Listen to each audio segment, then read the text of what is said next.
I have speakers here, so I'm just keep it short, and I'll finish at the end of the speaking. But what it is, we're here because of police misconduct, police allegations of abuse, assault, unsolved homicides. We want to keep it real. I talk about it. I talk about it. I be about it. We want change. The people want change. You want to talk to me? I sat at the table with y'all and worked it out. It didn't work. Misleading the community. I'm here.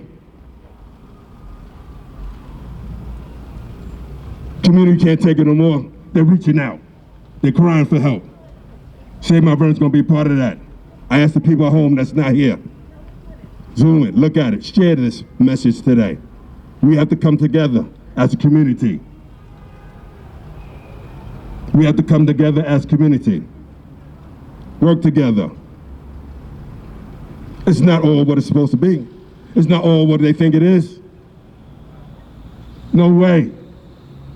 We have officers riding around with guys, letting them ride around with guns. Think about that. Commissioners on Facebook page trying to challenge me. Think about that. You know what, I'm gonna stop right here and let y'all speak, because I got the rest of it later on. Jason Van Loo, Save Mount Vernon. I'm gonna keep it real right now.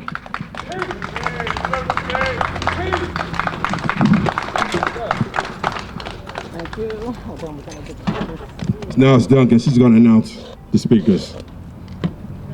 And that's, if you don't have a mask, we have it up here for you. Social distance, keep it right, we're gonna do that.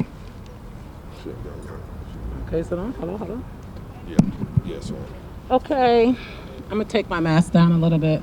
I'm gonna be announcing the speakers, and I'm gonna speak for a few minutes. My name is Nazarene Duncan. I am a resident of Mount Vernon, a lifetime resident of Mount Vernon.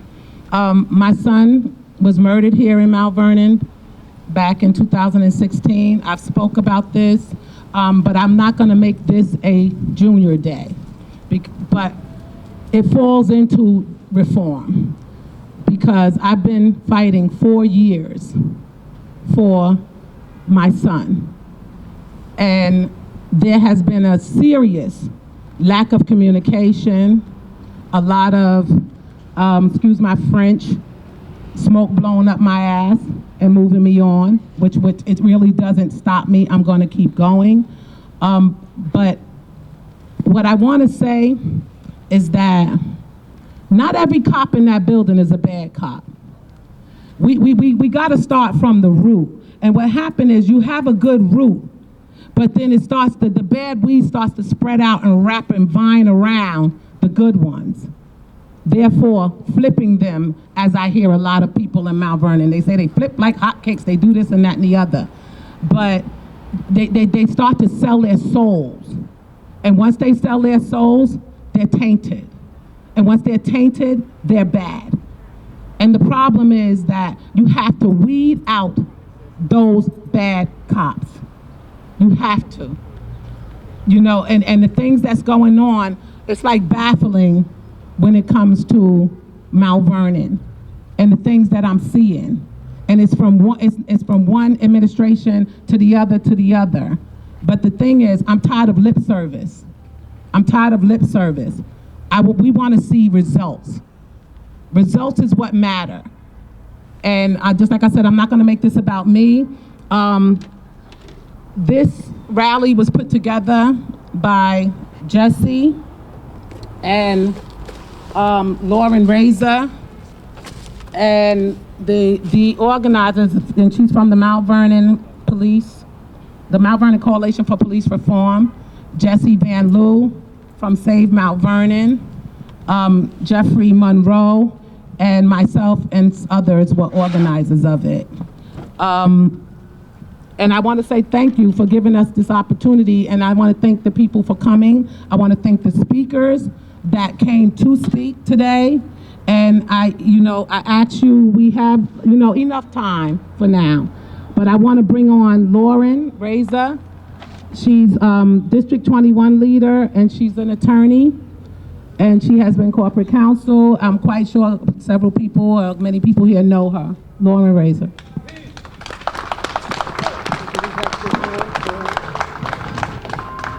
And I'm the mic wiper. We gotta keep it, we have to keep it safe. There you go. Okay, we got the stopwatch. Good afternoon, everybody. Thank you for the wonderful day that we have. It's 70-something degrees and it's not raining, so this time we're here together on a great day. I just want to thank some people that are here, including the mayor that came out to hear her constituency today. And we thank you for being here with us, because this is part of the dialogue. I am here today because I'm hearing the crying. And when I hear the mother's tears, I can no longer just stand aside. I want to be on the side of history. I want to be on the side of progress, and this is the time. Worldwide, people are talking about police brutality, police misconduct, corruption within the police department. This is not something that stopped because of the pandemic. As they killed George Floyd, they didn't care whether they were breathing on him or not. They didn't ask him for a mask when they killed Breonna. They didn't ask anybody. So it's not about what is in front of us. It is about what is happening right now. We ask for reform because it's not a bad thing. It is a way in which we bring our community together through dialogue. Those of you who know that I produced a report with colleagues of mine, and part of the reason for producing the report on police reform in Mount Vernon is, one, because we hear the cries of the people. I'm out here today. I don't know whether Miss Nunnery is here, Shireen Nunnery. She is on her way here, and I'm out here today. That tipped the scale. What tipped the scale for me to be here today is when she went to the precinct looking for her son, who was arrested, and how she was treated. That tipped the scale. That put me in this position today.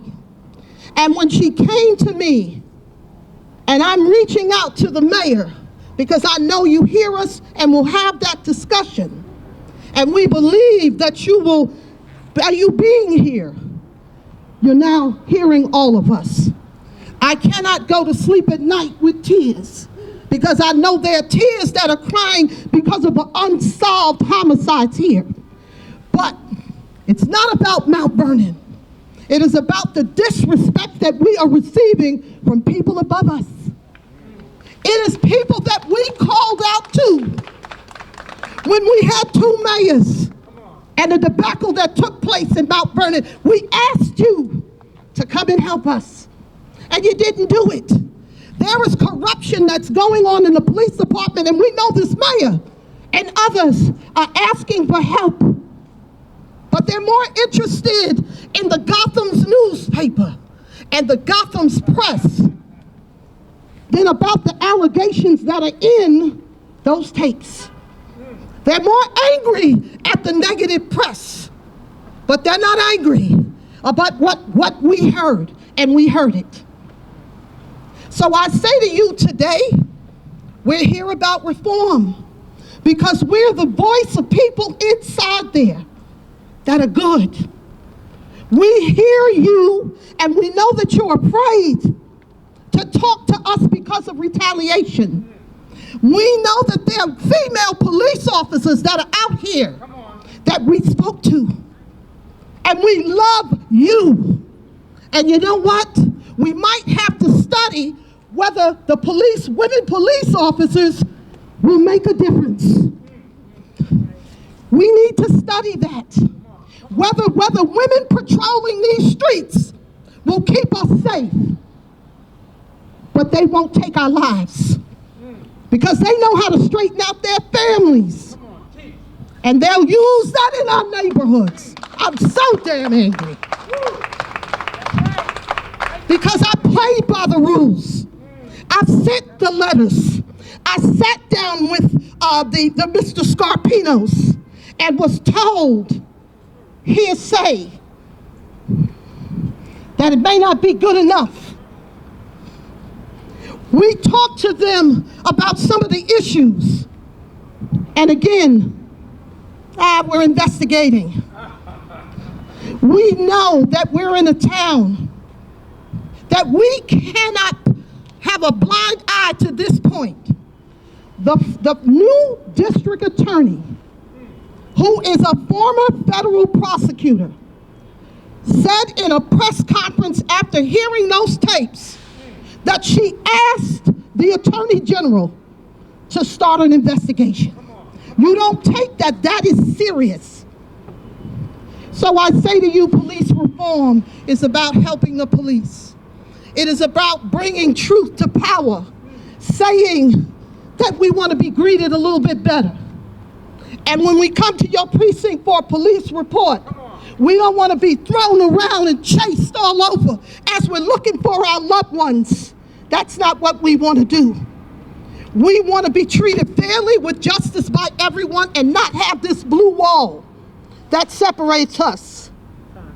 So I say to you, I'm just kidding. I say to you, as a former corporation counsel of this city, as a former prosecutor, as a former New York State Attorney General, as a defense lawyer, as a civil rights lawyer, I say to you, I'm on all sides.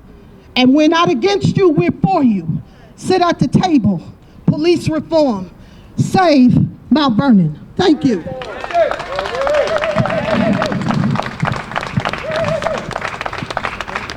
Okay. I definitely can relate to the running around looking for your child. When my child got murdered that night, I called Mount Vernon police and they told me to come in. Somebody's telling me my child, where's my child? Where's my child? Come in. What do you mean, where's my child? Damon, we went to 4 hospitals before I found my child. They wouldn't tell me where my child was. And this was 4 years ago. And that's hard to deal with when I'm a mother. Like, I feel like maybe if they would have sent me to the right hospital and I would have saw my child, because he didn't die on them streets, thank you God. Maybe he would have saw my face or something and he would have fought. But while I'm in Jacoby and I'm in New Rochelle and I'm in Mount Vernon and I'm running around, they would not tell me. Nobody got time for these games. And I mean, you're right. There's so much going on in Mount Vernon, and there's so much that's not addressed what I don't like. Regardless how it get out, whether it get out through the blogs, whether it get out through the news or whatever. You know, it has to. You have 2 women and they're sitting over there that was strip searched, done wrongfully, and that shit was swept under the rug. How dare you? You can't do that. That's them women's lives. Somebody should have addressed it. They should have addressed it. But so I'm just like I said, I'm gonna go on and pull on the next person. But this kind of stuff have to change. And one thing I want to kind of say in defense of the Gothamist, because he interviewed me and I kept it raw and real with him. He's putting out what the other newspapers fluff. He's not fluffing it. And I can't say that it's gossip or it's news. He's putting it out. And he's putting it out for it to be addressed. So thank you, George. The next person, give me a white. The next person we got coming up is attorney Joseph Merry. He's the attorney for Hold on, 1 second. Let Jamal Murray go. who? Oh, okay, sorry about that, because we're still waiting on some other people. So I'm gonna skip that, and we're going to bring up Jamal Bowman. He's Jamal Bowman, Congressman candidate.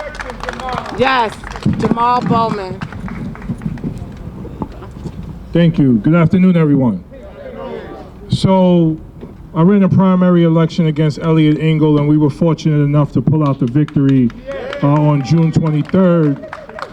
And my job, my mandate, and my responsibility is to go to Washington and fight for criminal justice reform on a national level.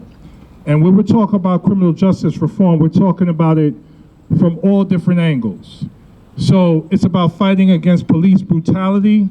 It's about fighting against mass incarceration, and it's to make sure that we have reentry programs so when our brothers and sisters come back into the community, they have jobs, they have housing, and they have opportunity. And what's unfortunate is we are all here on this beautiful day in 2020, and I was speaking to one of my brothers earlier today, one of the elders, and he told me they were having the same conversation 40, 50 years ago. And it's time for us to stop having this conversation and to have true reform when we talk about law enforcement so that we could build a Mount Vernon, a district in the country that truly works for everyone. Now, before I ran for office, I was an educator. And as a teacher, counselor, and middle school principal, the number one thing we all understood very clearly is, number one, we had a big responsibility, but the second thing was accountability. Accountability. It was my job to treat my teachers, my children, and my parents with the utmost dignity and respect. That was my job as a teacher. And that's exactly what we're asking from the police department. It is your responsibility to treat everyone with the utmost dignity and respect, and to be a problem solver when people come to you with the issues that they're dealing with. And I'm standing before you today as a victim of police brutality. When I was 11 years old, hanging out with my friends, horse playing the way 11-year-olds do. Not doing nothing wrong, not hurting nobody. Someone called the police. They didn't like how we was acting. Next thing you know, I'm thrown against the wall, I'm thrown on the ground, face on the ground, nightstick to the back. Me and my friends beat down by police at 11 years old. That's 6th grade, y'all. I'm in the precinct. They call my mother, tell my mother, please make sure you bring his birth certificate when you come to the precinct. We don't believe he's 11 years old. My mother comes with the birth certificate to prove my age. They let me go, no charges, no nothing. Now, my mother and I didn't even think about any recourse.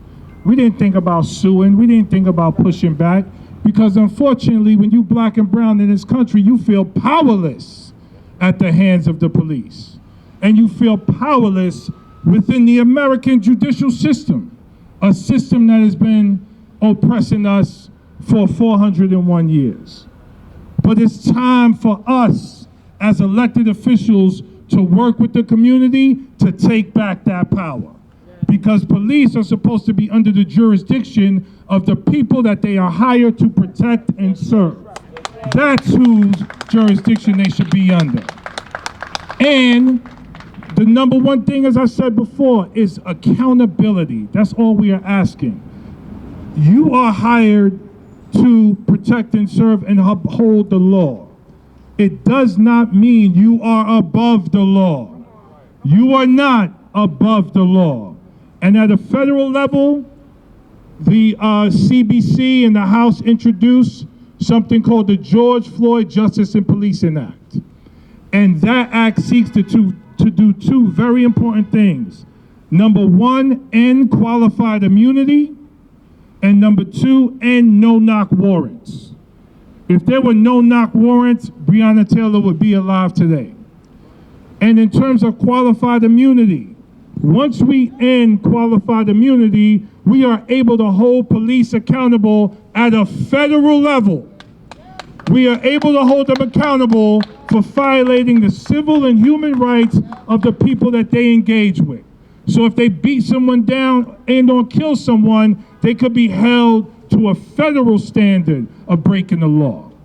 Right now, that law, that policy, the George Floyd Justice and Policing Act, is sitting on the desk of Republicans in the Senate, which is why we got to get Republicans out of the Senate. We got to get Donald Trump out of the White House. Democrats take control, and then we can move that policy forward.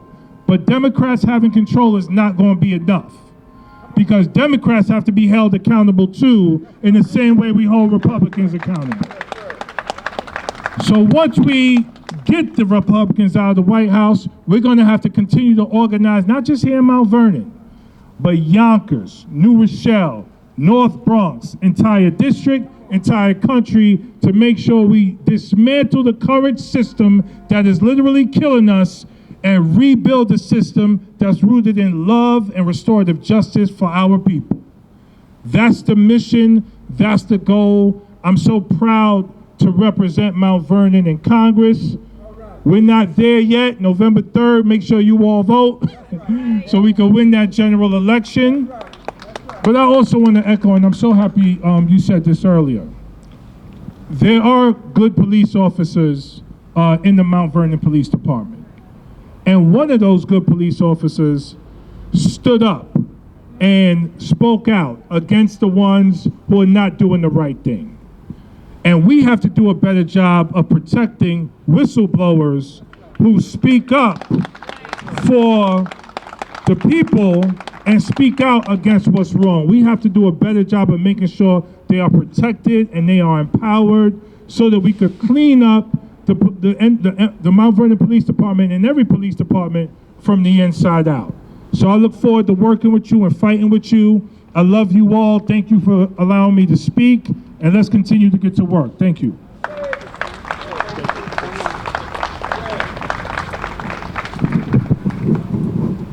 Okay.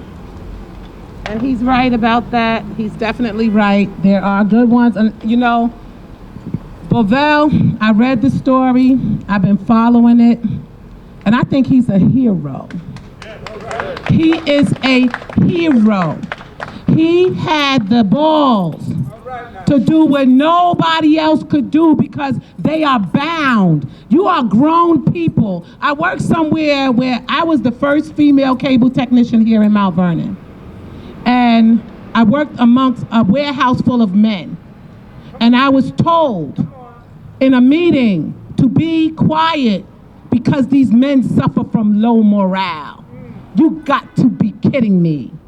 I went to those men, y'all are having stomach ulcers, y'all sick, y'all going home, you're arguing with your wives, no.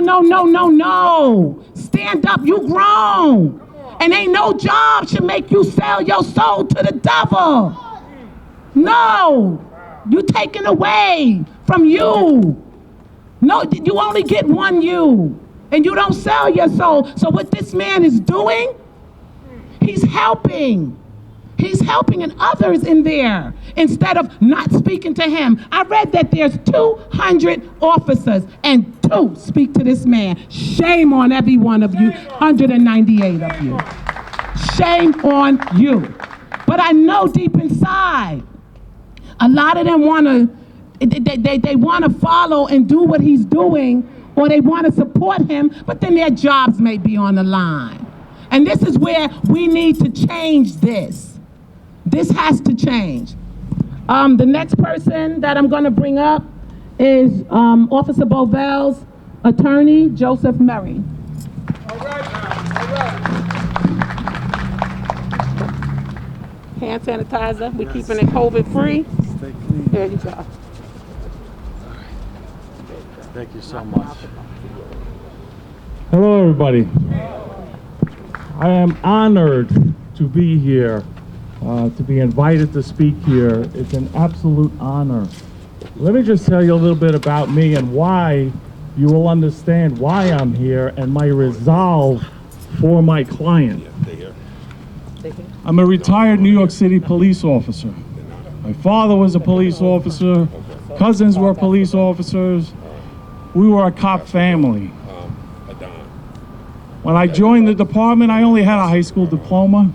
That's all you needed. In 1987, when I joined, I loved being a police officer. What I was taught as police officers, we are the face of the government. We are the face. When we interact with the people, that's their first interaction with government officials, usually with your local neighborhood police officer.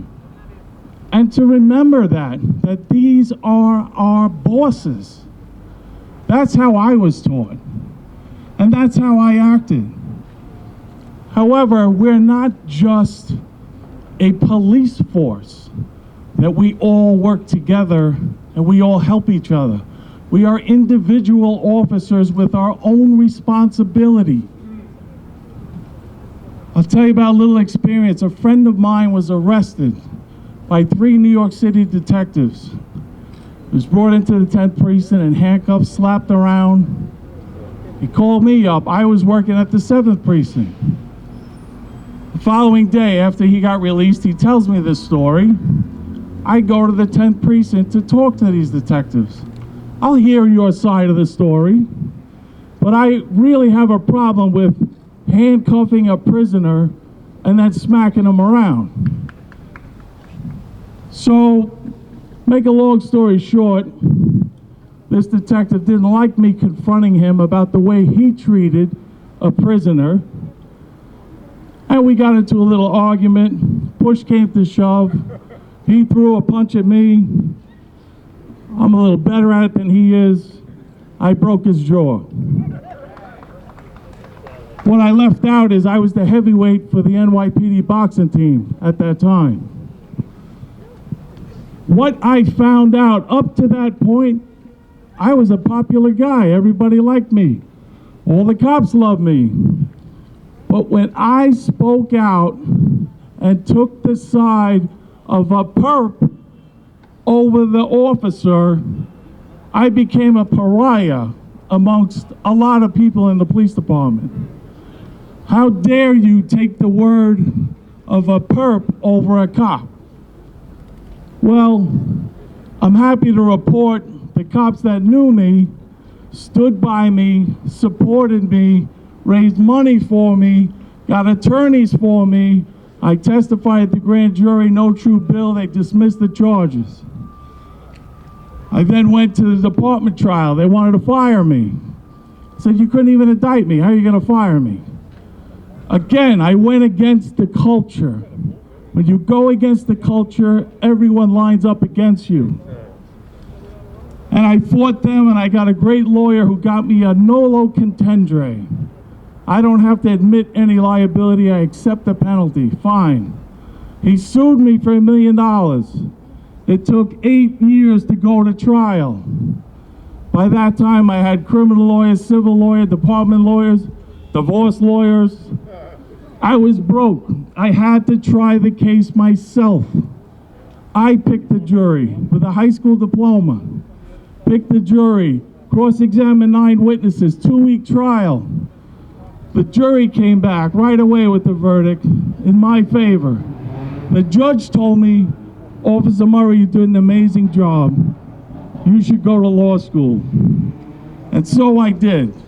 I went to law school because that experience changed my life. I never want to see another cop go through what I went through. Nobody should have to have that experience. And that leads me to my practice and my representation of Officer Beauvel. I see so much of me in Officer Beauvel. He's an incredibly principled man. He had a career prior to being a police officer. He was very good with computers and technology, but he wanted to join the police department. He had that public service calling. And so he joined the department. He was a resident of Mount Vernon, a citizen. He wanted to help his community. Is there anything more wonderful than someone coming from their own community to say, I want to make a difference. I want to help my community. And so he did. And he saw the problems that existed here in the department. He experienced racism. He had a supervisor who told him, when he complained about something that happened, says, yeah, you people do like to fight authority. Words to that effect. He experienced racism from supervisors and also from members of the department. Sadly, you like to think we're all blue, but sometimes you're not. There are people that don't see you as blue. Officer Beauvel became a member of the narcotics unit. He was a very active police officer, a very personable police officer. He developed a lot of confidential sources. He made a lot of great arrests. He was very active. But then he started to see people who were, putting it nicely, cheating. They were cutting corners, falsifying search warrant affidavits.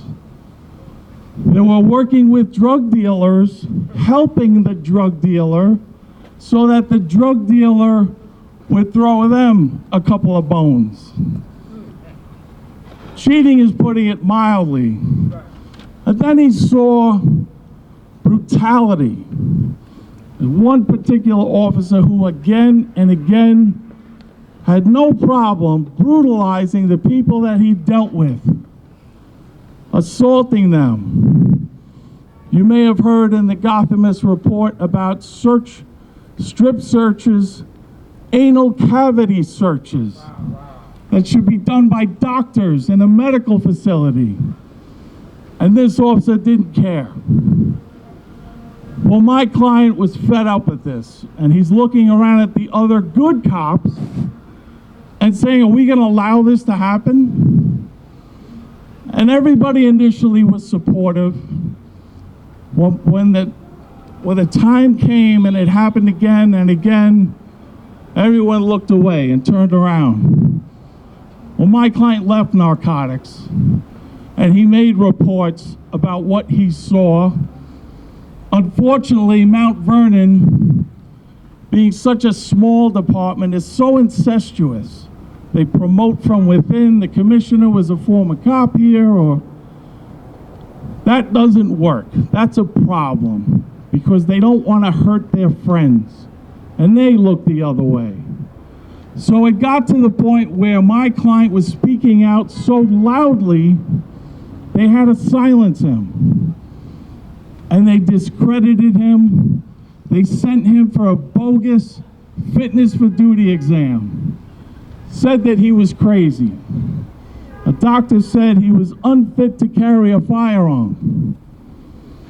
They took his guns. They put him on unpaid leave, pending termination. Is that how you deal with police corruption? You destroy the whistleblower? Is that what we want in Mount Vernon?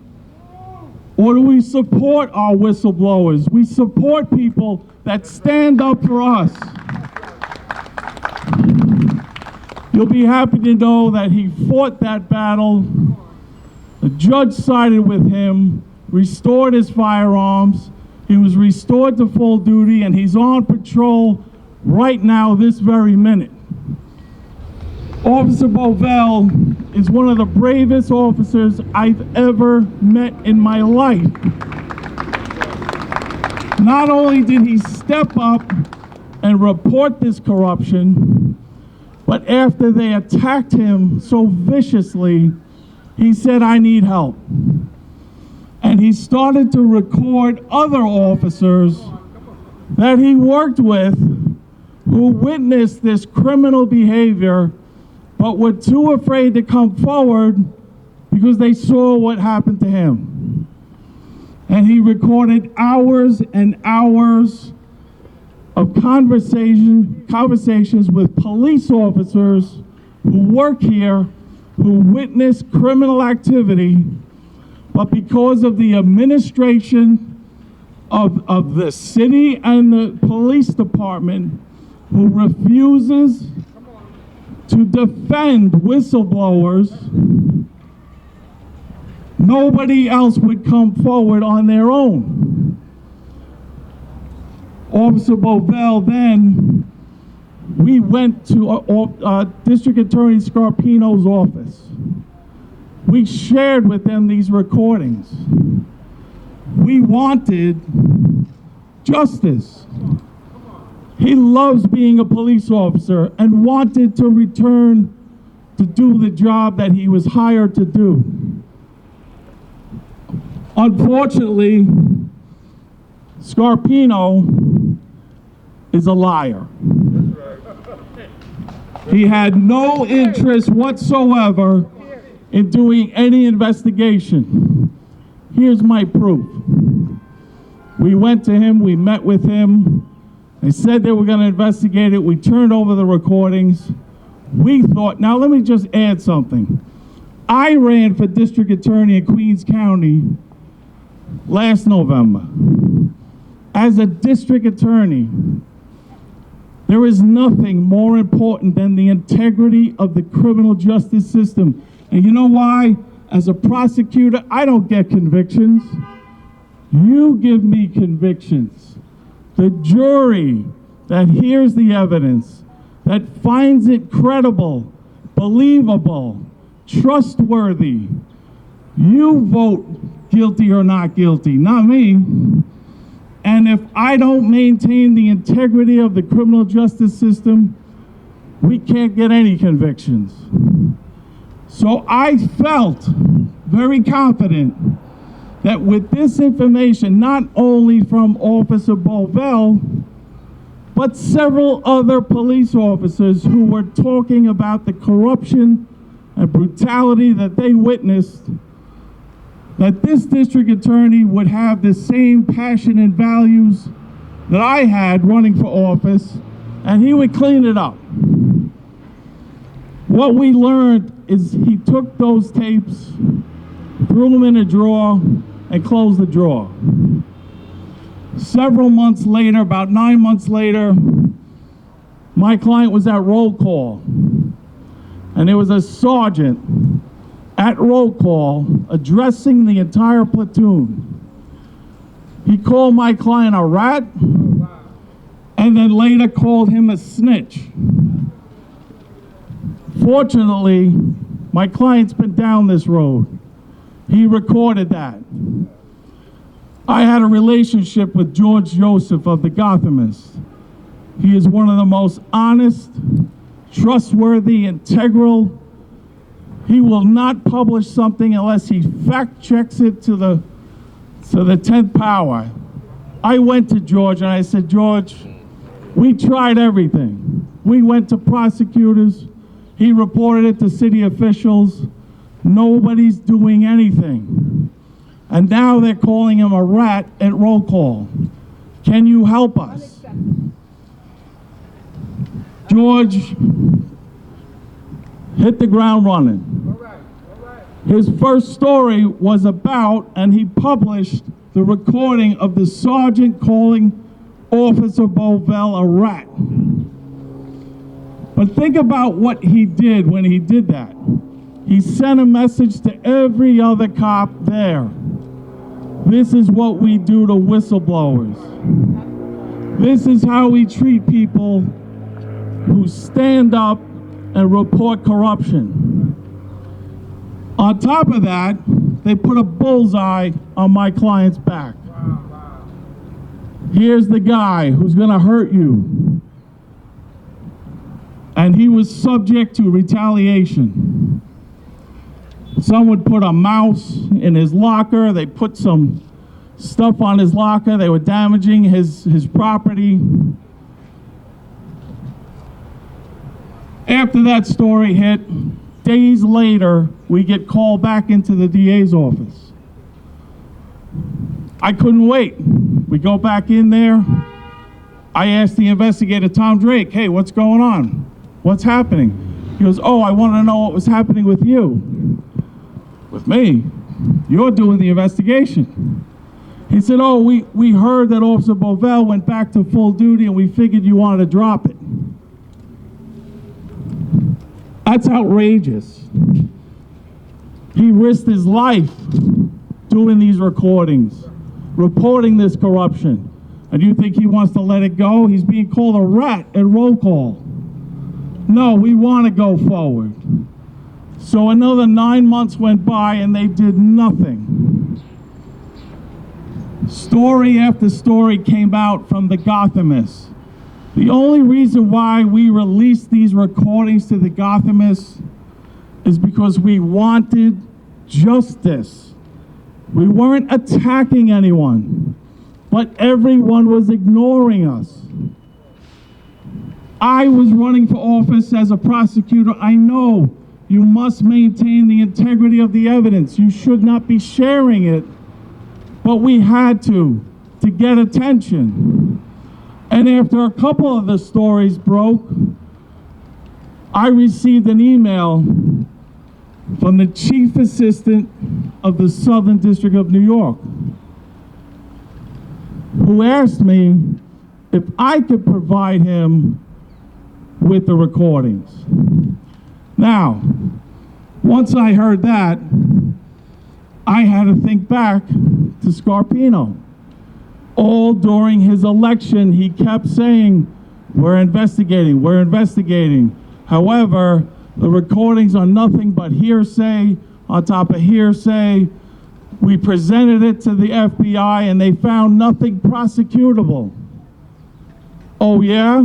Well, why is it the chief assistant is asking me for a copy of the recordings if they already made a charging decision that there was nothing prosecutable?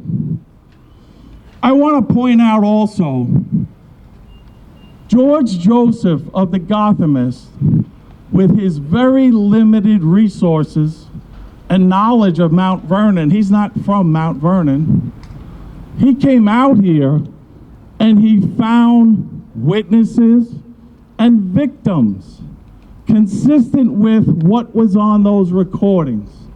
Just so I'm clear, there were officers talking about particular events at particular locations, and George Joseph, leaving no stone unturned, went out and found those victims. Now, if he can do it, why can't the Westchester County District Attorney do it? And more importantly, why are we allowing him to get away with it? That's outrageous to me. As a former candidate for a district attorney, he's bold-faced lying to you, telling you there's nothing prosecutable, it's hearsay, yet we have George Joseph finding these victims who are confirming what was on those recordings. We are absolutely outraged by this, and we asked for Anthony Scarpino to recuse himself. And I'll tell you, the straw that broke the camel's back for me is I met with Glenn Scott, and I sat down with him and I talked to him and said, we want to help. So he said, you can start by giving us the recordings. So I said, wait a minute, you don't have these recordings? He said, I asked Scarpino for them and he wouldn't let us have them. So I immediately gave them to Commissioner Scott, and Commissioner Scott immediately put them out there to be transcribed, because that's what you do when you're going to investigate. You make transcripts, you give them to your team, and you now start to follow up on the information. Well, when Anthony Scarpino found out that Glenn Scott made transcripts, he called him up and said, hey, Commissioner, can I have a copy of those transcripts? That's confirmation, resounding confirmation that Scarpino did nothing. He sat back, threw those recordings in a drawer, and then went out there and lied to you at every single event he went to, telling you, we're investigating. Unfortunately, right now, I was terrified to have to listen to this, and I watched Commissioner Glenn Scott, who I thought was working with us, who I thought was working to investigate this. He laid the foundation for yet another cover-up. On their Facebook page, the Community Conversations, Jennifer Lackert hosted it. Glenn Scott said, I reviewed these recordings. We asked Officer Beauvel to give us NV5 reports of his firsthand personal knowledge, and it was nothing but vague hearsay. I was blown away by that, because that's exactly what Scarpino was doing. What does that mean? He forced us, again, just like the recordings, we didn't want to expose them and put them out in the public, but when you lie about the evidence that we give you, we have no choice. We put those MV5s out. You can see they're very detailed. First-hand personal knowledge of what my officer saw. He puts down all the information as well as the other police officers who witnessed these criminal acts. For Commissioner Scott to say they were vague and hearsay is outrageous. But it bothers me because I was out here in July when I met the mayor, when First Deputy Commissioner Morales was sworn in, and Jennifer Lackard was sworn in, and I was wondering why my officer was not here to be honored for doing what we want all police officers to do. Why was he not honored and given the gold shield that he earned after he spent 3 years in narcotics and left because of all the corruption? It would have been so symbolic to remove that bullseye that the sergeant put on his back when he called him a rat. If the mayor would have called him up here and pinned that gold shield on his chest and said, this is the officer that we want to be the model for Mount Vernon police officers. But it didn't happen, and I'm wondering why.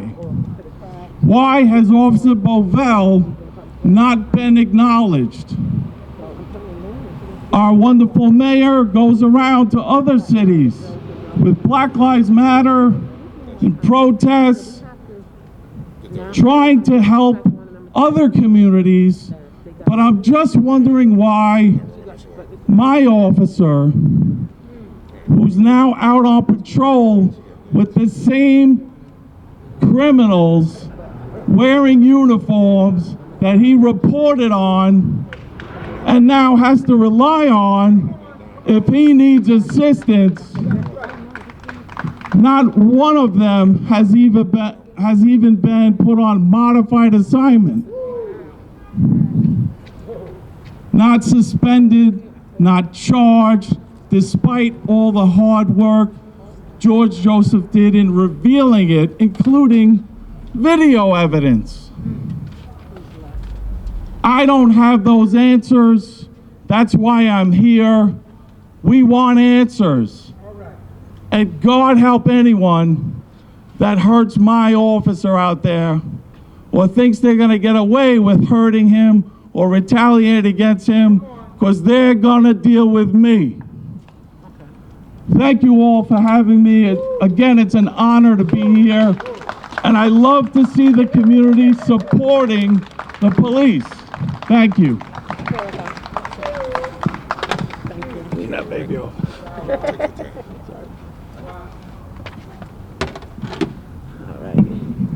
Can we give him another hand, because Beauvel, just like I said, Beauvel is a hero, and the other one should step up the same way. What I want to say real quick, because now when the next people that come up, could you please limit your time, because we have several more speakers. But what I do want to say in reference to the things that they say over there, we have, and I'm glad that you're here, Madam Mayor. The professionalism, the professionalism has to stop. It has to get better. The unprofessionalism has to stop. We cannot run a city on Facebook. We cannot run a police department on Facebook. Some stuff is not meant for Facebook. And when we dealing with that, no police commissioner in Greenburg, in Scarsdale, Eastchester, you see community stuff on their timelines, not them going back and forth with somebody with a fake page. We gotta be professional. And I mean, Mount Vernon, I'm from here, raised here, and it's a shit show. I go to the doctor in Dobbs Ferry, they shaking their heads. I go to the car dealership in Largemont, they shaking their heads. Come on, we gotta do better. We must do better. The next person that's coming on, I'm gonna try to say his name. He has a very hard name to say. Gebra Goris. I said it right. I need that? Okay. Yeah, and then I'm gonna give you the money. There you go. Appreciate you.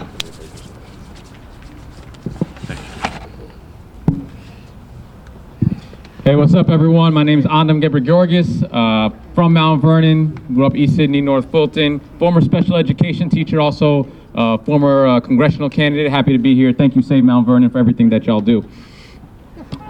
I'm gonna switch it up a little bit. I'm gonna perform a little spoken word real quick that I wrote in 2005, which sadly is still somewhat relevant, and I'll then just sort of explain the reason why I decided to perform that. So this is called 16-bit. His genesis was on the streets of rage, where not everyone had Sega, but most people played to get paid. But I'm talking about in little kid ways. As a schoolboy hustling in the yard, he sold his Penny Hardaway rookie card for 3 ice cream bars to cats who needed hooked on phonics to learn ebonics. They bought Gary Payton shoes, but they failed in their attempts to be super at Sonic. He was blessed, though.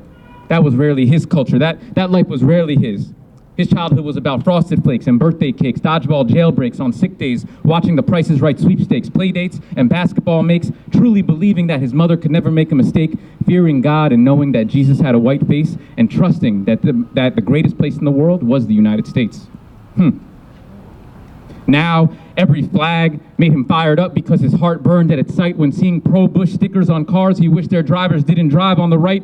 There's no international law, yet he's judged by the color of his skin, so he just yelled out, let everyone know that he's an African, an Eritrean child of God, one he happened to not believe in, but one that they said sharpened his spears and trained their camels, giving him the strength to defend himself against invaders. And look, it's the blood of the motherland's enemies that colors the Red Sea. Why does no one believe him when he says Christianity is too indigenous to Africa? Their God spoke to them for centuries before speaking to you. His family needs no subtitles to understand the passion of the Christ. And when he slept and the colonizers tried to take their land, his words gave him power. And though they were in rule, they didn't convert him. He converted them. Do you see him? Discarded white mask, black skin darkened by the past, unabashed on Fanon's path, revolutionary academic wearing academics, he seeks to bring the white noise of Du Bois to full voice for oppressed peoples. So angered by the lies that there is no other radical equal, dead for the deed, yet he still produced a sequel. But he doesn't want to be a slave to this black man's burden. Let him be as dark as the ocean's night, which swallowed his brothers and sisters. Let him be lost in negritude. Let him be invisible to the world, to the past, to the present. He wants to be lost forever in those days before his mother stopped pushing him on the swing. The days before he rode a two-wheeler bike, the days before the PlayStation and the 32-bit systems, the day before his family had a dishwasher and a microwave, the day before his parents had gray hair, before he saw Emmett Till's face, before he realized who they were referring to when they talked about slaves. The days before the way he looked at his neighborhood changed. The day before he realized what was going on outside those invisible walls. He can't handle the misery, so he wears his hoodie outside so the hood is to his periphery. His eyes are looking straight on, head on, looking savage. His middle passage, of course, he's pro-black like affirmative action, militant satisfaction, because to divide him, he multiplies like a fraction. With his euphoric power of knowledge, he had a feeling of Ghana like 1957. But now his brethren look up to him like planes after 9/11. Others moderates, others telling him to get ahead, the moderates he should imitate. He responds, I'm Malcolm LNX. I'll never integrate. He has what he needs, but he can't make all instrumentals be instrumental to change, especially when as a baby, his mother washed his body, but America washed his brain. So rid him of this, take him back. He feels alone. Where are his people? He wants to go back to those days before 16-bit, his age of innocence. So, thank you. Thank you. So I wrote that back in 2004, 2005 during Bush's first re-election. And the reason why I thought about it is because the protagonist in the poem is sort of undergoing a racial awakening. His political consciousness is developing. And particularly in this time right now, we hear from political candidates, from our politicians, about going back to a new normal. Now, we see that with Trump, right? Trump's explicitly racist, right? He says things that are homophobic, sexist. And so in 2016, we saw people get, energized. We saw people finally being mobilized, being like, wait, what the hell is happening in this country? Now, those of us who are people of color, right, we understand this goes way back. And we see, especially in the aftermath of what's happened with George Floyd's murder, where so many people of diverse backgrounds, I've never been to a protest where I've seen so many white people as in the George Floyd protests. That's great. I'm happy that people are getting awakened. But what is the normal that the folks like Joe Biden are talking about returning to? What is the normal when America is founded on settler colonialism, land theft, indigenous genocide, African slavery, when this is embedded in every single institution? What are we talking about going back to? And now policing is part of this as well. Policing, and I've spoken about this actually at the same, right here in the steps of City Hall before, policing is rooted in slavery. It comes from slave patrols. We want to talk about the Texas Rangers, talking about gangs evicting Mexican landlords out in Texas. We want to talk about the Chinese Exclusion Acts and how the police were used to drive people off of their land. Police and ICE have been working together for years. It might not have been called that way. All of these institutions are systemic. They work together. They are in solidarity, working disproportionately to the detriment of people of color. Now, I want to just talk about this on an international level really quickly, too, because this is not only an American problem. America has 350 million people, about 1,000 police killings a year. 3 people murdered every single day. Now, here we are in Mount Vernon. We have a large Brazilian population. In Brazil, it's about 200 million people. They have 2,000 police murders a day, disproportionately black as well. We can go to Jamaica. We know here in Mount Vernon we have a large Jamaican population. Jamaica has about 2.5, 3 million people, hundreds of police murders every single year. Why is it that everywhere around the world we see that there's police violence? Well, it might have to do with the fact that when you give the state, and the state allows an institution to have a monopoly of violence, to have a gun, to have control over people, to use bullets as a threat of coercion against people who have nothing but to be able to just submit to their demand, well, this is what's going to happen around the world. Right now, today, in Nigeria, if any of you are paying attention on social media, #EndSARS, this is an international problem. And there's a specifically American context to it, but there's an international problem. So in the aftermath of George Floyd, what I ask everyone to be doing is to be reimagining policing. Reimagine America. Think about what it means in our community to keep people safe and to hold people accountable. Now, if you believe the police are the institution to do that, that's your right. But all of us here together as a community also need to be doing that as well. The police... And it's not about good or bad officers. This is about institutions. It's about institutions, and it's about institutions which have been rooted in the oppression of particularly people of color. It doesn't matter how many seeds you plant if the soil is corrupt, if the soil is rotten. And so that's what we all here have to fix today.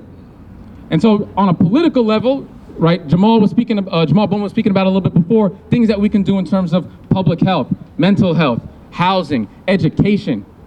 Right now in the aftermath of the pandemic, we're gonna see that cities across the country are being starved of resources. Their tax base has gone away. They're gonna be talking about austerity politics. Yet they wanna give, we hear like Joe Biden, $300 million more to the police. What about our kids? What about the jobs that people need? What about healthcare? So in this time, just please challenge yourselves, reimagine policing, and let's not go back to that new normal. There was no normal in this country that was acceptable to any of us here. My family's only been here since 1970. They immigrated from Eritrea, and we stand on the struggle of black Americans who made it so that I'm able to live somewhat of a dignified life here. But we need to keep pushing, because again, there is no normal, there is no 16-bit. Thank you.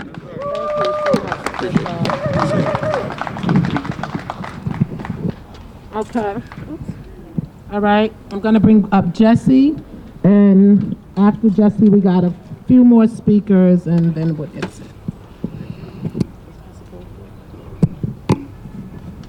Good afternoon again, everybody. I'm gonna talk to you on the street level. I'm gonna keep it real. That's all I could do. Been fighting this fight for a long time, trying to get people in the community to come out. It's all right, you don't have to come out, but you'll view it later. Share it, view it. My problem is the Mount Vernon Police Department. I have a problem with dirty cops, you understand? Now, all cops are not bad. All cops are not bad. But for the ones that stand by, I see a dirty cop do something, don't report it, we got a problem with that. You're just as guilty as he is or she is for not reporting that. You can't stand by no more. And they're tired of Mount Vernon always in the news. Talk of the Westchester County, Mount Vernon. The people here are tired. You don't let suspects drive around with guns in the car so he could defend himself against another gang member. You don't strip search 2 senior citizens in our community.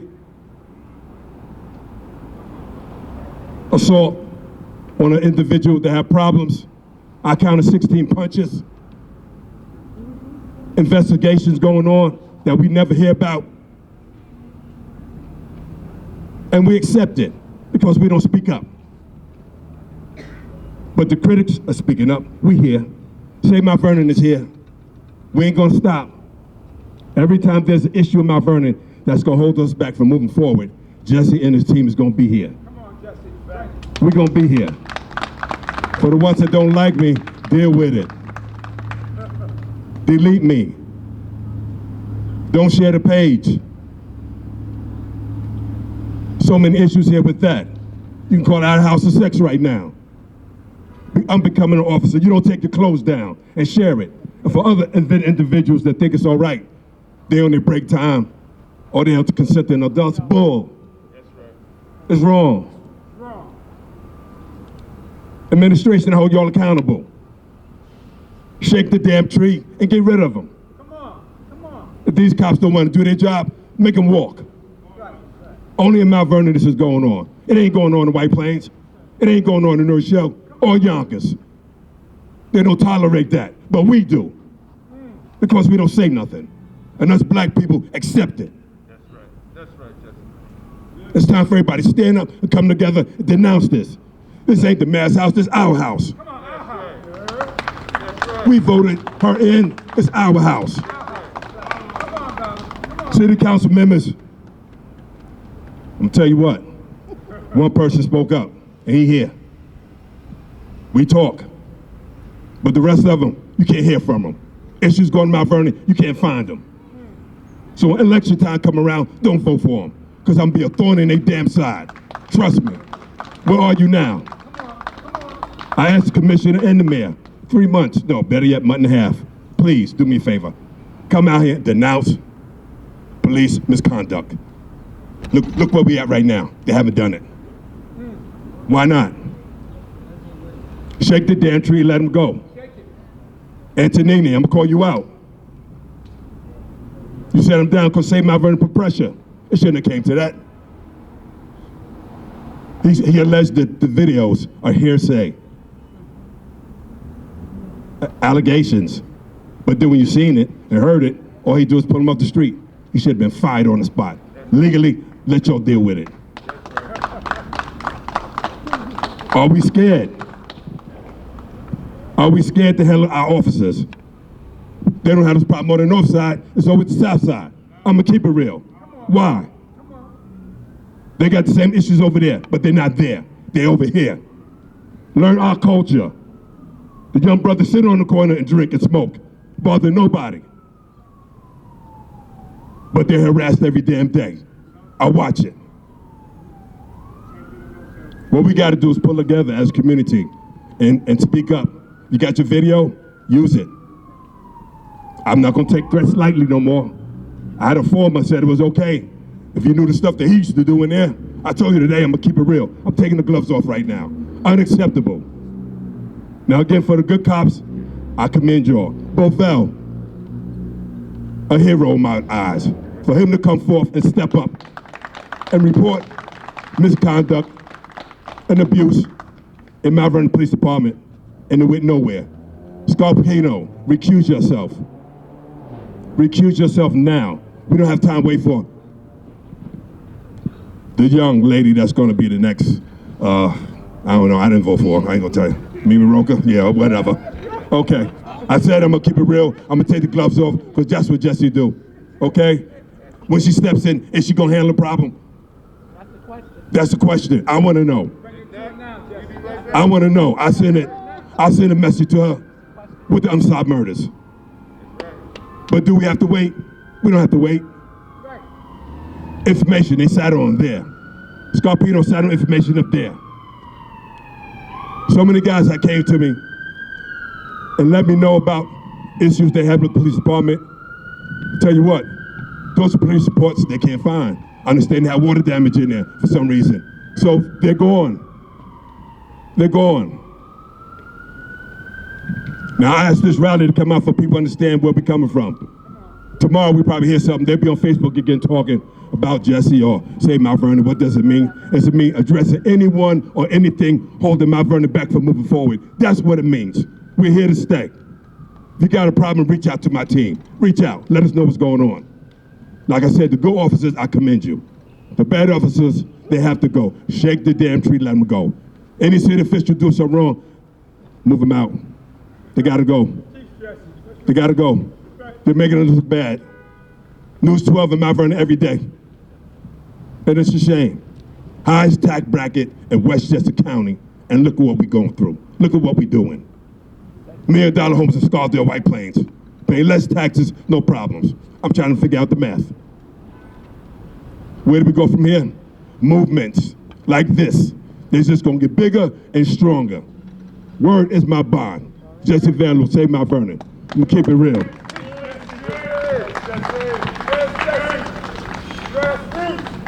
Okay. And Jesse, what he's speaking of is the truth. And that's why the reform need to be. But what's killing me is that we're talking about reform all over the country, and yet Mount Vernon's getting stories about sexcapades and entanglements and within the department. This needs to be addressed. You can't just put this on the back burner and then get mad when somebody posts about it. Because if you don't do dumb shit, they can't post dumb shit.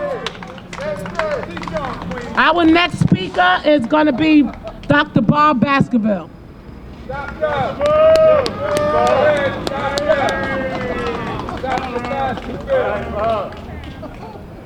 Keeping it safe, COVID free. Are we 6 feet away? Did we do the tape? Social distance. If you're not 6 feet, that's on you.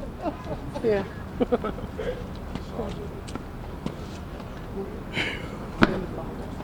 Brothers and sisters, Wiping it, I turned it. Oh. Sorry.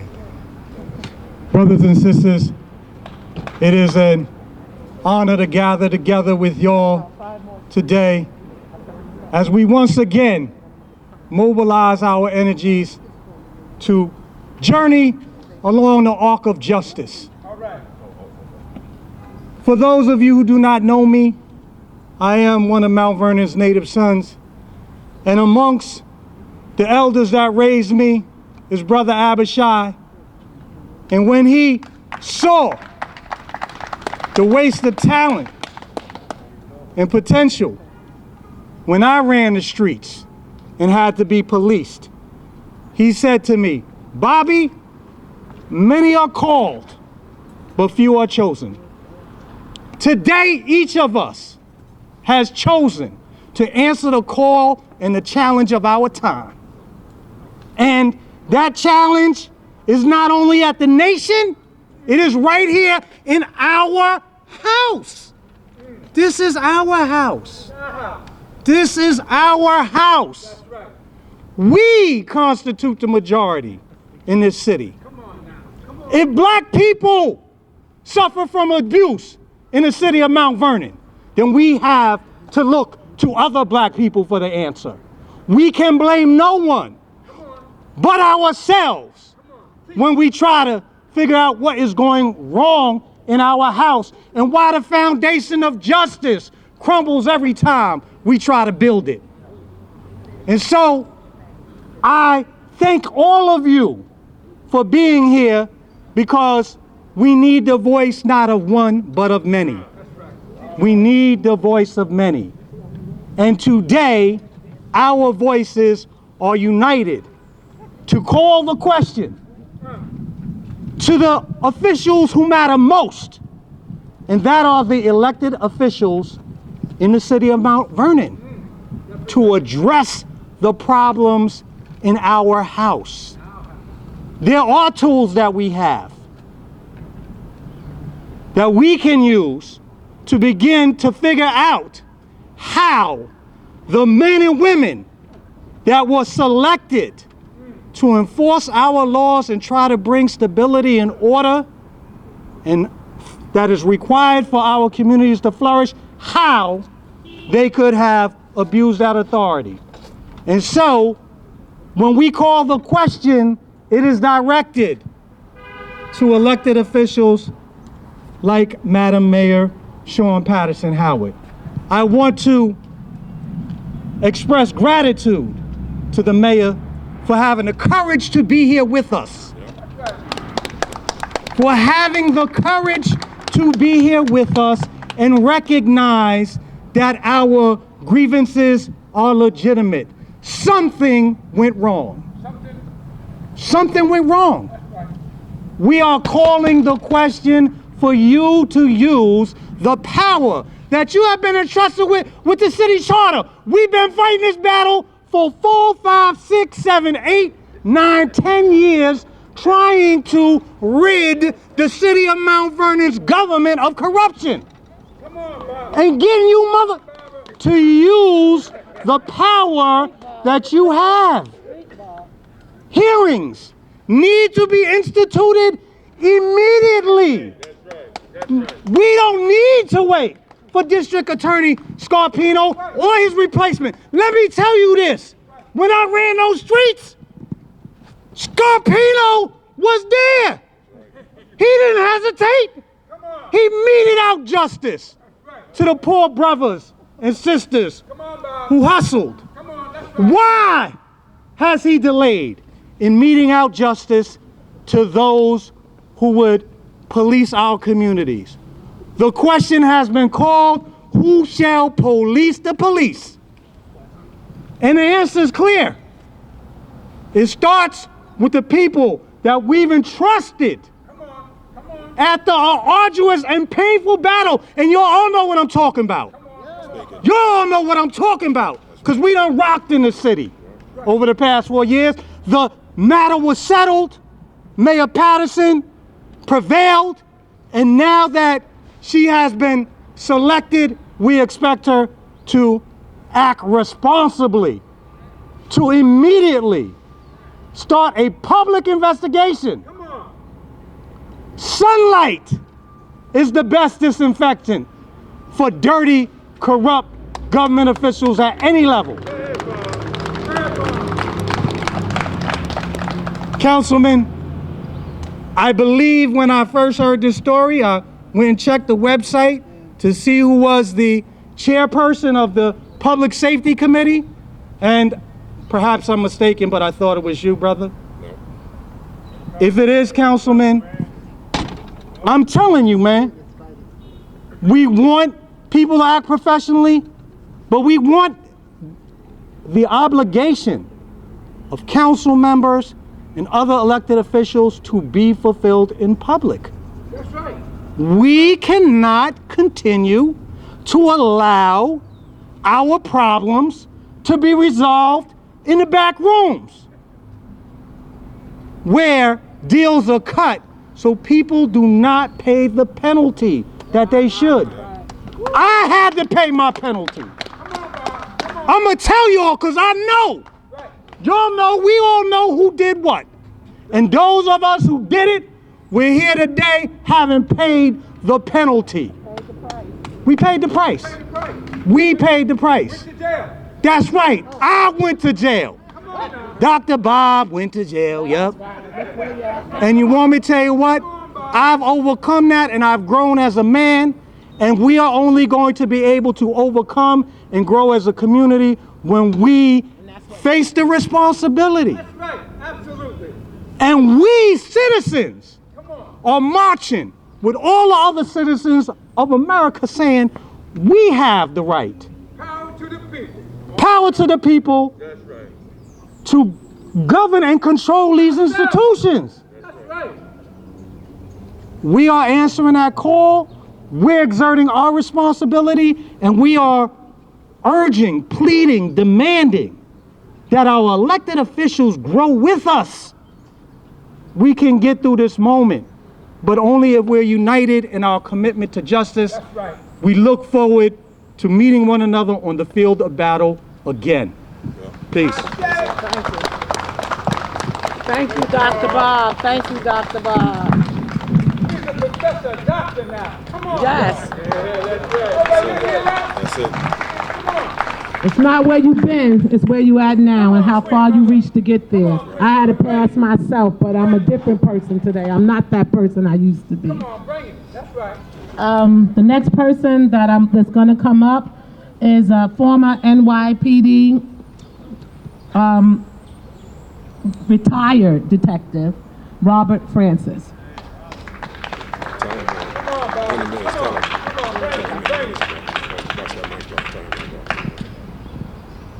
Thank you. 3 minutes, please.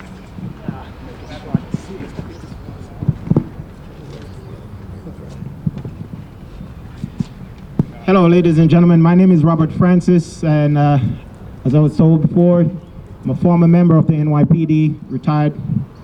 I'm here today to share with you that the problem of police reform, it doesn't need to be just in the public, but in the police department itself.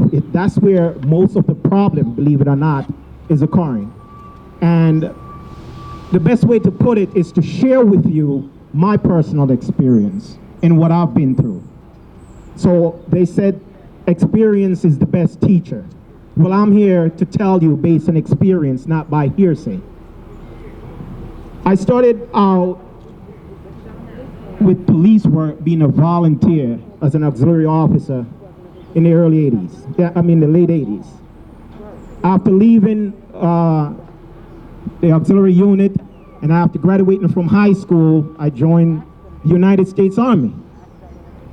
After leaving the United States Army, I then joined the Federal Bureau of Prisons as a federal corrections officer to get some more experience. But that wasn't what I really wanted to do. What exactly did I want to do? I wanted to be a police officer with the NYPD.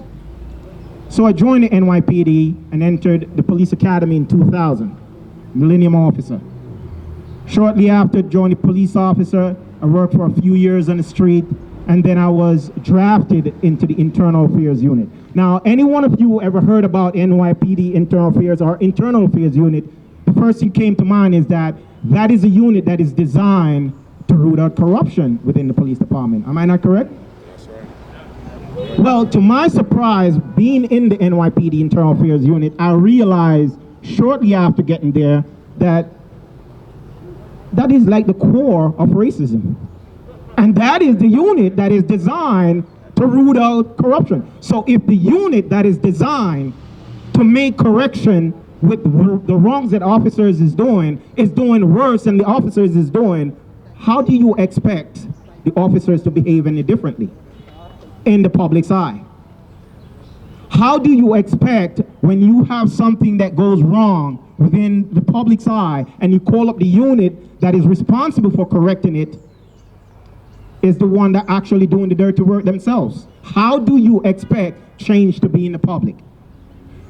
Well, what I saw, I didn't like because it happened to me. I realized that the racism was rampant within that unit.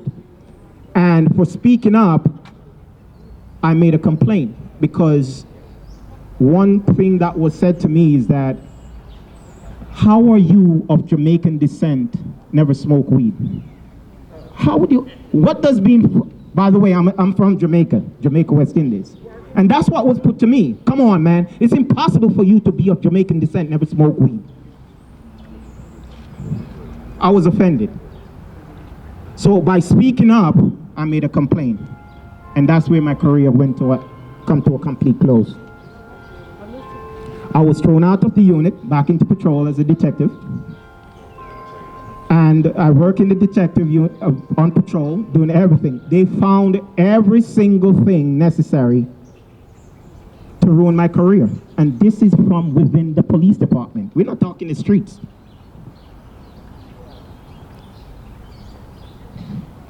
I did all that I could. I went to flight school, got my pilot's license, decided to do something different. That wasn't good enough. The Internal Affairs Unit wanted to get back at me so much that they went to the Federal Aviation Administration's office and asked them to take away my pilot's license from me. They said they're not going to do anything about it. What did they do? They went to Washington, D.C. instead and told them to take my pilot's license away from me. Why?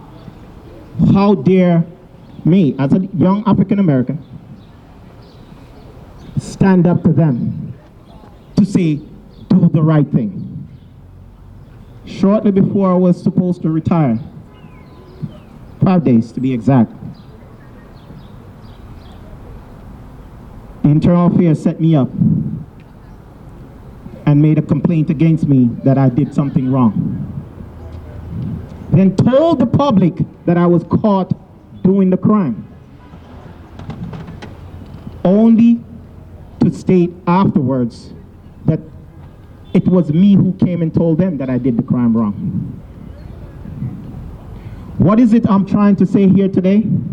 And I'm trying to make this as short as possible, is to let you realize that from experience, the problem, if there's going to be a correction within the police department and community relationship, we also need to look with the decision makers. The people who you think are there to support you in correcting the problem are actually part of the problem.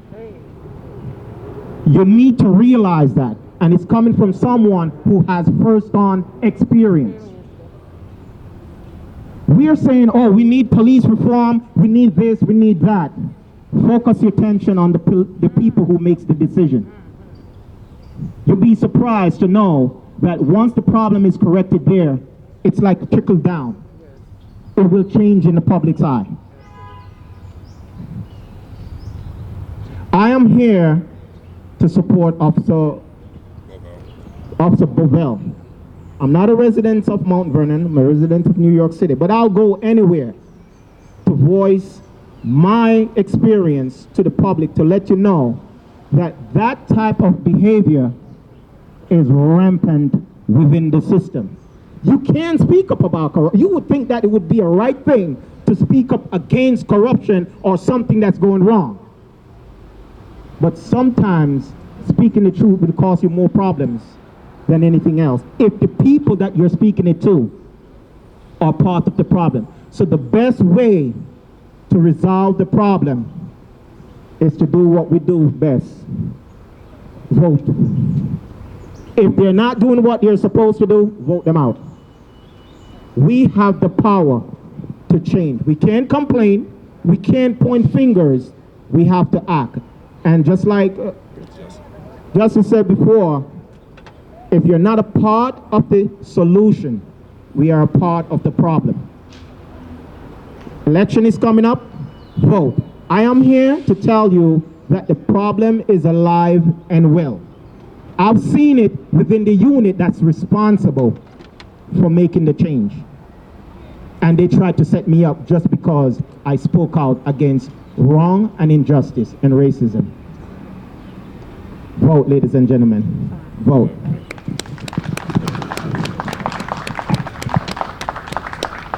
Thank you, Mr. Francis. And Mr. Francis, you are a hero.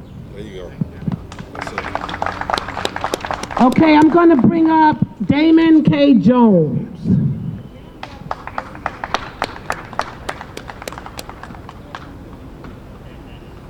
No exemptions, bro.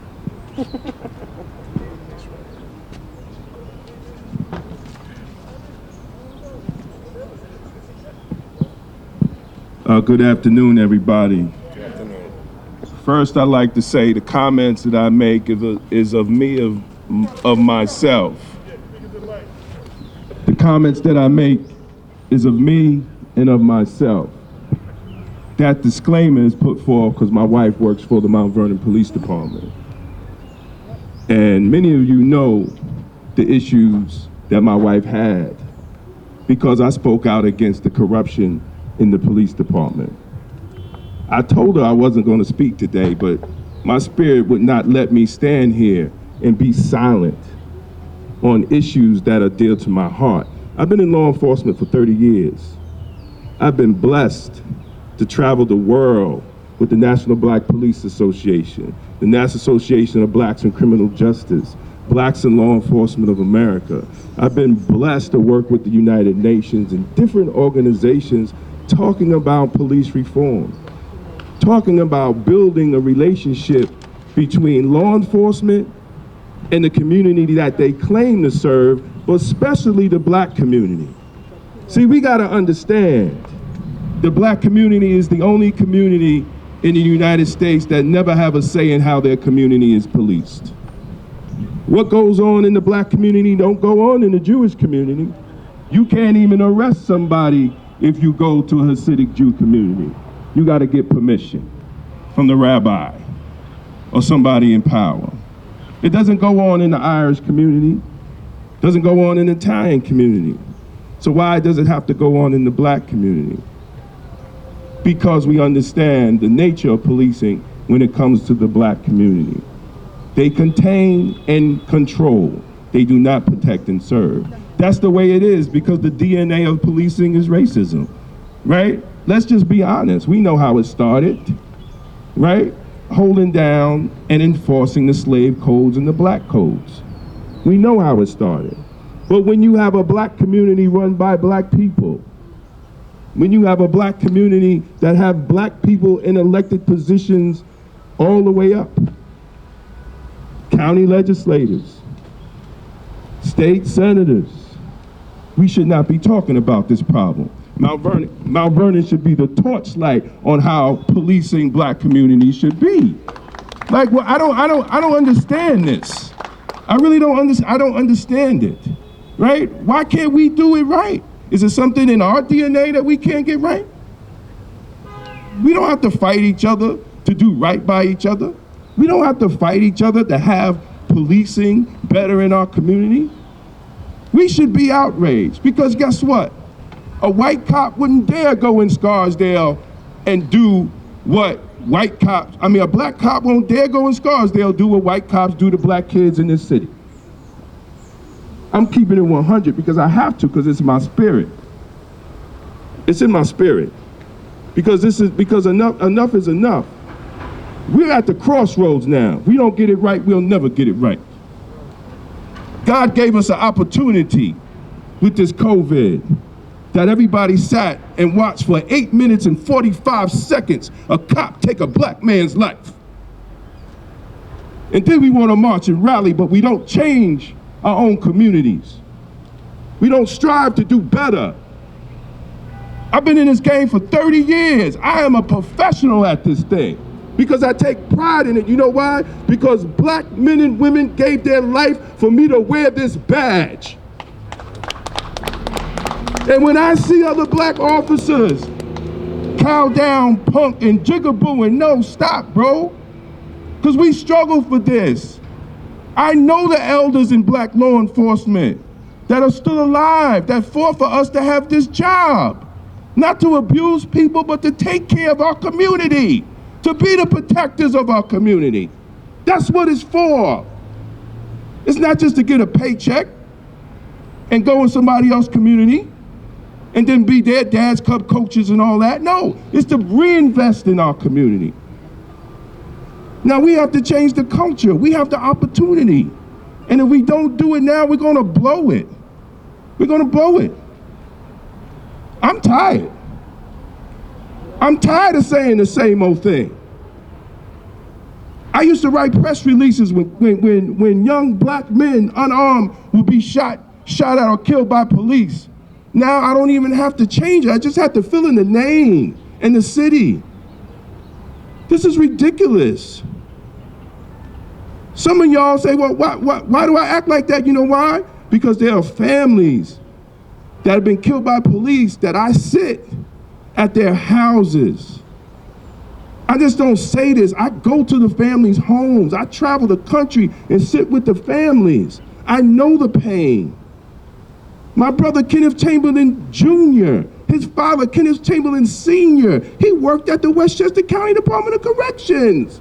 And they called him a nigger and killed him in White Plains.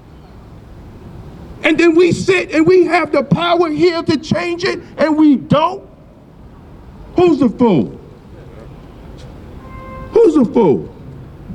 Listen, man, I love Mount Vernon. I got grandchildren here. I got my children here. My wife gives her life to this community. And we could do better. And we could be better. And we got the power to change it. And if we don't change it, we the fools. We are the fools if we don't change it. We have the opportunity, brother councilman, we have the opportunity to pass legislation and laws to correct what's going on. We have the opportunity. The mayor, we have the opportunity. We have the opportunity. The people control the police. If you don't believe me, read Robert Peel's Peeling Principles of Policing. Google it. The citizens control the actions of the police, not the police control the actions of the citizens. So let's get it together. Let's get it with love. Let's put this legislation together, man. Let's govern. So we can have more black children wanting to take the test and wear the badge. Because right now they don't want to do it. Why? Because they don't trust it. They don't trust the system. We're in charge of the system. I watched 3 generations of black men and women come to the county jail. We have to change it. We have the power here in Mount Vernon to do it. I don't understand. I don't understand. I really don't. I'm at my wit's end. Why we just can't do it and change it and be better and stand up and say, look, the world, we did it here in Mount Vernon, a black city. Atlanta can't even do it. We for about 4 square miles. This shit could have been done yesterday. Let's get it done, man. I'm not here to jab anybody. I'm here to work with you because I travel the world on this. And we all and there's officers and professional people in law enforcement, in the criminal justice system, and organizations that are willing to help. But they're not gonna come and help on no bullshit. Right. They're gonna come and help, and let's be about it. I'm done. Thank you.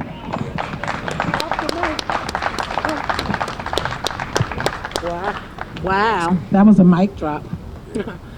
The next person I got coming up here, first, I want to let you know that we have copies of Lauren Razer's report, as well as we have copies of Black Westchester. Make sure you pick up one before leaving, as well as Lauren handed out some flyers from the reform, the Westchester County, hold on. The public forum that they're having at the Dole Center, the county, Westchester County Police Reform and Reimaging Police Task Force.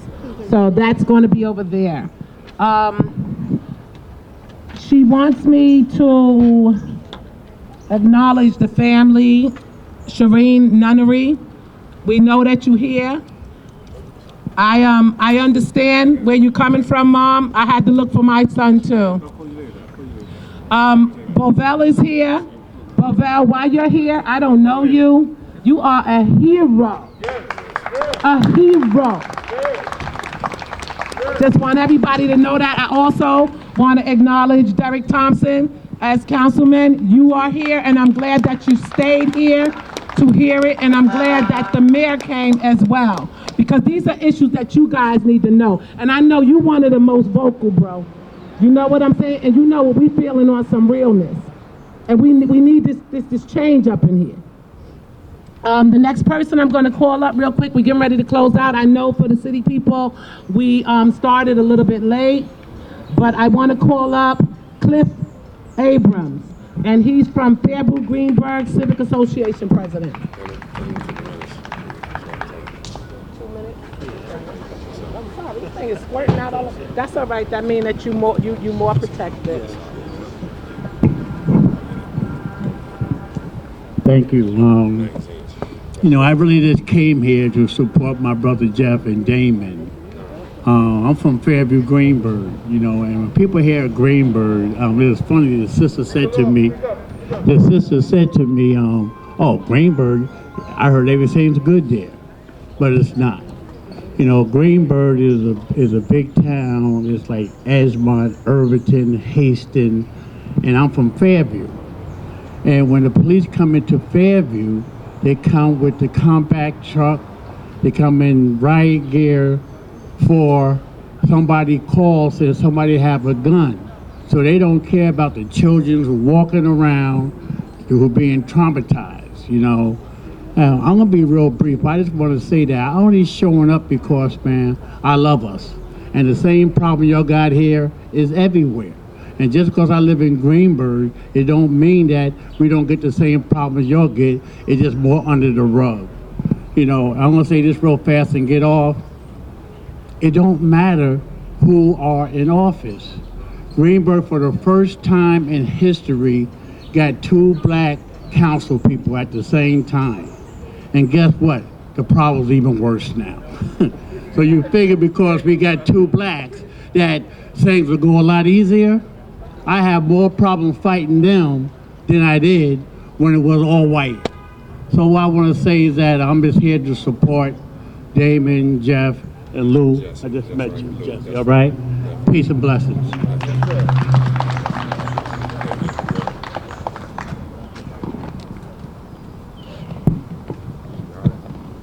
Sorry about that. And the next person that's up to speak, we got Jeff Monroe. Jeff Monroe. And after that, we're going to close out. As I said, help yourself to the report, help yourself to the Black Westchester newspapers. Here, Jeff. Jeff got a whole, Jeff got a 10-point plan. Jeff got a manifesto. Yeah, I can go smoke a cigarette. He's going to be a minute. That's why I saved you. No, I'm going to save the manifesto. Matter of fact, I really appreciate, I know we're running late, so I'm actually going to try and summarize because Brother Damon and Nas, everybody said a lot of what I wanted to say. Well, first of all, Black Power. Black Power. Black Power. Thank you very much. I'm actually kind of relieved I got that kind of response. I wasn't sure I would. But the truth is, if you're black and you can't say Black Power, it's because you're afraid white power is going to intimidate you out of your own power. If you're white and you can't say Black Power, it's because you don't want to give up the power that you didn't earn. Even white people should want Black Power because it's just black people governing themselves, governing their own economic, social, economic, educational aspects of their own lives. Everyone else got their own power. Why does that matter? I can't breathe behind this thing. That matters because Mount Vernon is 80-something% black or African descended people. I don't wear this dashiki because I like the pattern. I mean, it's pretty. But I'm an African. Africa's born in me. If you're a black or African descended person, even if you're white, you're African descended. Away from the anthropology though. At the end of the day, if you're in Mount Vernon and you don't understand that black people don't have black power here, it's because you don't understand the difference between the systemic and the systematic aspects of white power and white supremacy that govern us. If it matters to you, you should know the difference between systemic and systematic. I'm gonna actually help. I'm trying to impress my man, Dr. Bob here, because I'm not much of an academic, but I had to source my argument, right? Systematic, Merriam-Webster dictionary says, all right, I'm also getting too old. Systematic is the relating to or consisting of a system. It's presented or formulated as a coherent body. It's also a methodical in procedure or plan, marked by thoroughness and regularity. Systematic. Systematic is something active, something engaged, like a cop. A cop is a systematic element of the police force. A cop has to go out and engage the public. You don't have to find a cop will find you. That's what systematic is. Systemic, by Merriam-Webster, defined as affecting the body generally, fundamental to a predominant social, economic, or political practice. Systemic is the fundamentals that powers the systematic. Systemic is the judiciary. Systemic is the actual fundamentals, the patrol book, the actual training at the academy. Systemic is the actual rule book, the internal affairs, if they do their job, that actually control police departments. Systemic should be a civilian, fully civilian complaint review board, if it existed. The systemic and systematic aspects of white power in Mount Vernon are actively working against freedom and justice. And that's why we're here today. We are here to counter the actual practice and the ongoing, relentless, brutal application of white supremacy and colonialism. It ends, frankly, as Eric Garner said, it ends today. It ends every time we get out here. It's got to end. We cannot go forward like this. I'm going to say, really for myself, that if we don't get to this actual practice of deleting the systematic, regular nature of our oppression, we can't handle what cops do. In fact, if you don't understand the systematic aspect of a bad teacher and how a bad teacher or a bad school system miseducates your children, black or white, you don't understand the systemic aspects of bad education. And if you don't understand the systematic and systemic aspects of bad education, you're wasting your time, because crime's going to stay and more cops are going to be necessary to keep people contained. If you don't handle bad education, bad economics, mismanaged or manipulated culture that actually create the need for bad cops and create the need for capitalist exploitation of people, you're really not serious. CCRBs are as important as anything else that controls the bad outcomes of a bad police department. But you don't need CCRBs if you got a police department that's powered by the power of the people. I'm going to finish up, actually, because the one thing I wanted to make plain was that we had invited Councilmember Delia Farquharson, who is the Oversight Chair for Public Safety and Codes. She can't make it. So I'm going to read a statement. It's really not a statement. It's the letter she actually drafted 2 weeks ago, officially on October 8th, it was, October 5th, to the mayor and her administration. So Delia Farquharson writes, well, I'm going to skip the preamble, but it concerns the legislation of the Civilian Complaint Review Board. She writes, I soon came to understand that the CCRB legislation was well-intentioned, sorely needed, but incomplete and premature, and legislated prematurely. This letter is to request this honorable body pass legislation to permit the reconvening of a community-led effort to revise and complete the work necessary to establish a Civilian Complaint Review Board.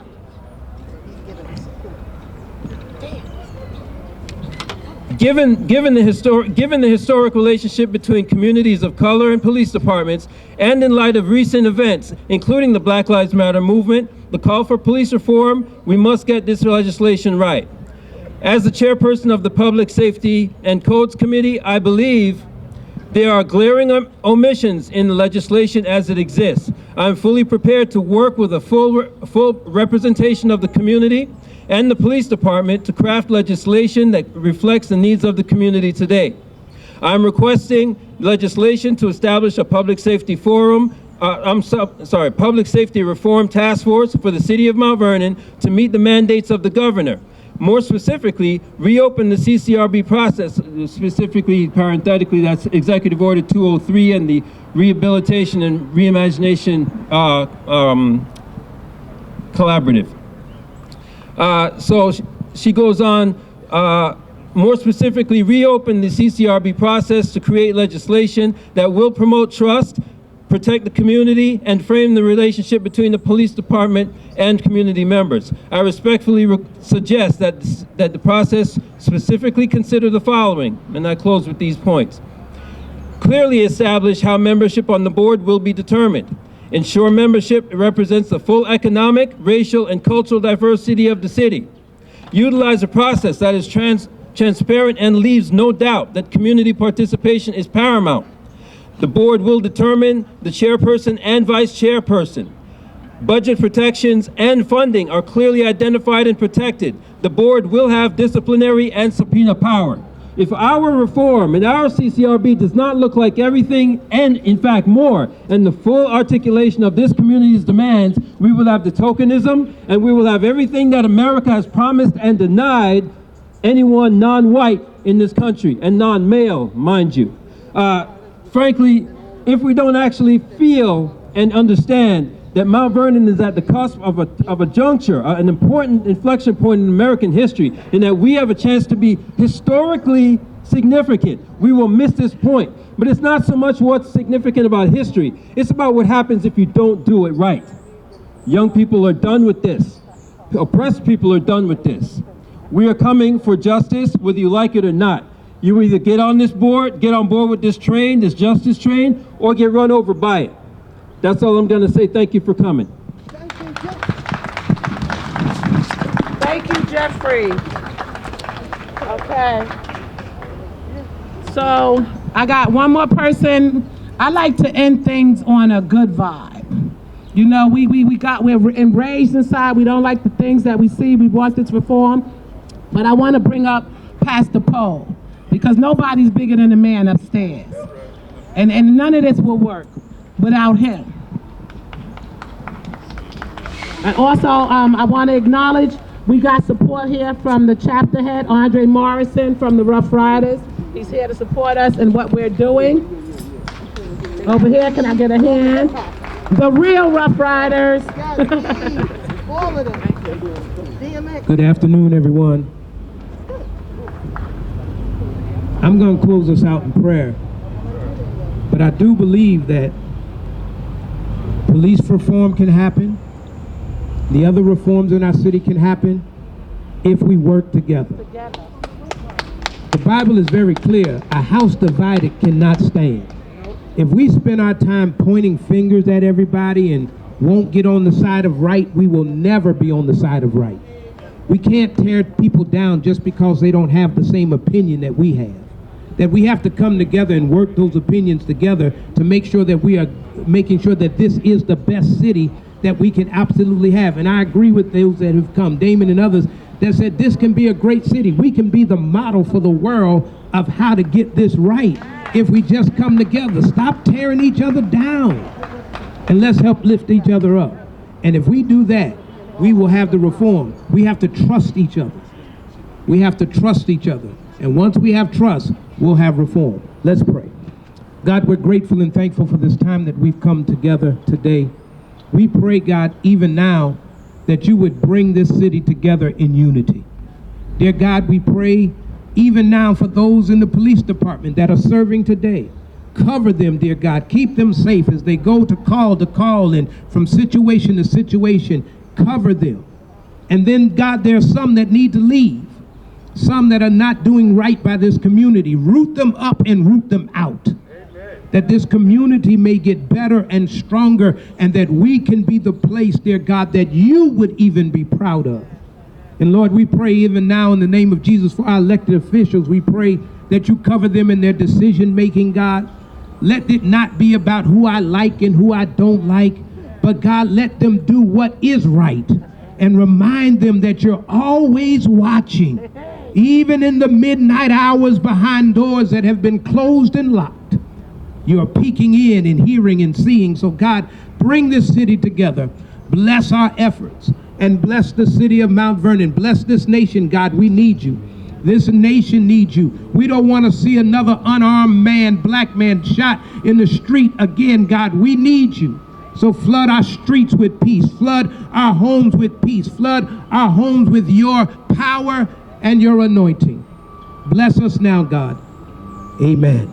Amen. Thank you. Thank you. Thank you. Amen. Thank you. I'm a big person on energy, and we got to take all of this energy and put it in a positive place. Once again, I want to remind people these flyers, and this we handed out is the Westchester County Police Reform and Reimaging Task Force. You know, it's going to be October 22nd. It's going to be at 3 different locations: Mount Vernon, Cortland, and White Plains. You can do the virtual forum, you can call in, or you can go in person. You have to sign up. With this, I'm going to hand it over to Jesse. I thank everyone for coming. I thank you for your support. I thank the ones that spoke and had to leave. And I thank everybody that had an interest to hear what we got to say. We need help with this city. We got to do things together. All of this backbiting, stabbing each other in the back, talking about each other, being petty. Lose the pettiness. Lose the pettiness. Nothing won't get done right with everybody trying to be that crab in that barrel, stepping on the next person to get to the top. And y'all, nobody never really makes it. It just goes into another administration. Let's not be them crabs in the barrel. Here, Jesse, this is on you. Save Mount Vernon. Bro, I'm with you 100%. And I got your back 100%. We took nights and nights and nights and Zoom meetings to get this together, because it's not about how many people standing out here, because you can have a rally with 20 people, but you got 10,000 views. That's when it reaches the masses. So Jesse, you doing your thing. People are following you.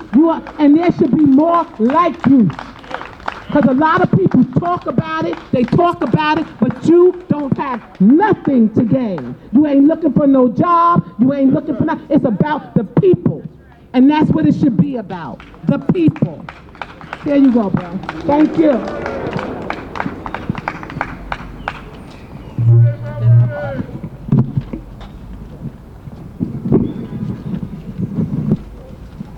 I thank everyone for coming out, for those kind words, Nas, Jeff, Lauren.